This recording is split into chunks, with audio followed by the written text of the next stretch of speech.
নমস্কার বন্ধুরা, আপনাদের জন্য কিছু গাইডেন্স নিয়ে এসেছি যাতে আপনাদের এনার্জিটা সঠিক পথে যায় এবং আপনাদের জীবন যাতে সুন্দর হয়। প্রথম কথা বলি যে আপনার এনার্জি এখন হাই রয়েছে, ঠিক আছে? বেশ কিছু জিনিস তো আপনি পেতে চাইছেন, কনফিডেন্স আছে। তবে কনফিডেন্সটা কী হচ্ছে জানেন তো? কখনো বাড়ছে, কখনো কমছে। নিজের প্রতি একটু সন্দেহ আসছে বারবার। কেন আসছে? কেন এমন এমন কী আসছে আপনার মনের ভেতরে যে আপনি নিজের প্রতি সন্দেহ করছেন আর আপনার কনফিডেন্স ডাউন হচ্ছে? সেটা কিন্তু করবেন না। আপনার কনফিডেন্স কিন্তু আপনার কর্মের জন্য খুবই ইম্পর্ট্যান্ট। আপনার এনার্জি বা আপনার আপনার যেটা ড্রিম, যেটা আপনি পেতে চাইছেন তার উপরে আপনি অনেক পরিমাণে কাজ করতে চাইছেন, কিন্তু কখনো কখনো না থেমে যাচ্ছেন। এই বিষয়টা একটু খেয়াল করবেন। নিজের শরীরের প্রতি একটু যত্ন নেবেন, হ্যাঁ? আর কনফিডেন্সটা বাড়ান।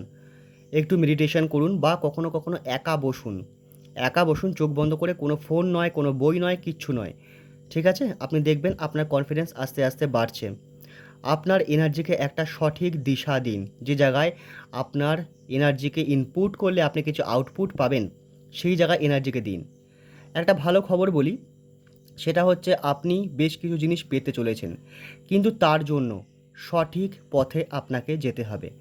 কখনো কখনো এরকম হচ্ছে যে অন্য কেউ হয়তো আপনাকে আপনার যে পথ সেটাকে পরিবর্তন করার চেষ্টা করছে, হবেন না। পরিবর্তন হবেন না। আপনি সঠিক পথে সঠিক মার্গে চলুন। আপনি দেখবেন ডিভাইন অ্যাঞ্জেলরা আপনাকে গাইড করবে। তার কারণ আমি আপনাকে বলছি। শুনুন, এখানে আবার দেখা যাচ্ছে যে আপনি কোনো বিষয়ে না একটু কনফিউজ আছেন। কনফিউশনটা কাটান। তার কারণ হচ্ছে আপনি নিজের ইমোশনসকে না একদম ভ্যালু করছেন না। ইমোশনসকে ভ্যালু না করলে হবে না। আপনি যদি ছেলে হন তাহলে আপনার মনে হয় যে ইমোশনস দিয়ে কী হবে? ইমোশনস তো কোনো কাজের নয়।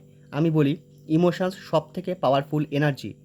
আর আপনার ইমোশনস যেদিকে যাবে আপনার মুখের ভাষাও তাই হবে, আর আপনার অ্যাকশন যেটা না সেটাও তাই হবে।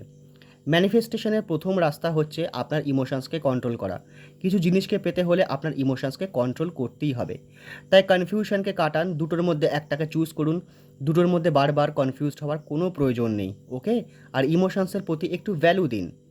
আর একটা কথা বলি, একটু জল খান, ঠিক আছে?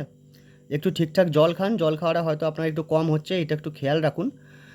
আর নিজের প্রতি যখন আপনি খেয়াল করবেন, নিজের ভেতরে ঢুকবেন, তখন আপনি দেখতে পারবেন, আপনি বুঝতে পারবেন যে ডিভাইন অ্যাঞ্জেল আপনাকে গাইড করার চেষ্টা করছে।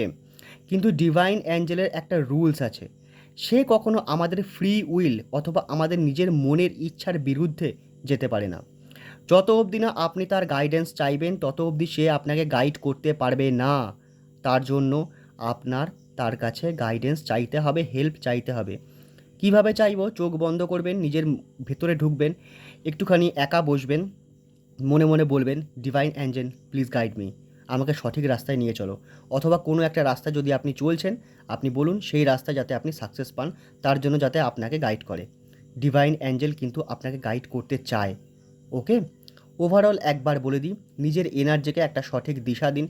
রাগ, ঘেন্না, ভয়, দুঃখ, কষ্ট এই সমস্ত ইমোশনস আসলে তাকে আস্তে আস্তে করে চাপিয়ে দিন বা কোনো না কোনোভাবে রিলিজ করে দিন, সেগুলো যাতে আপনাকে ডিস্টার্ব না করতে পারে।